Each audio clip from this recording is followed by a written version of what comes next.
আসসালামু আলাইকুম। এই যে আমাদের আন্দোলনটা আজকে দীর্ঘদিন যাবৎ চলতেছে। আমাদের ভাইয়েরা ভোলা থেকে লং মার্চ টু ঢাকায় আসছে।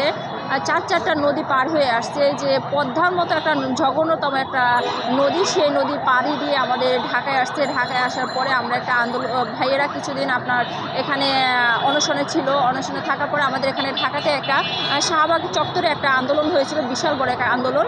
সেখানে আমাদেরকে ডিসি মাসুদ স্যার আমাদেরকে একটা আশ্বাস দিচ্ছে যে সে বলছে আমাদেরকে সরকারের পক্ষ থেকে সে বলছে যে আমাদের সাথে তারা আলোচনা করে রবিবার দিন বসবে।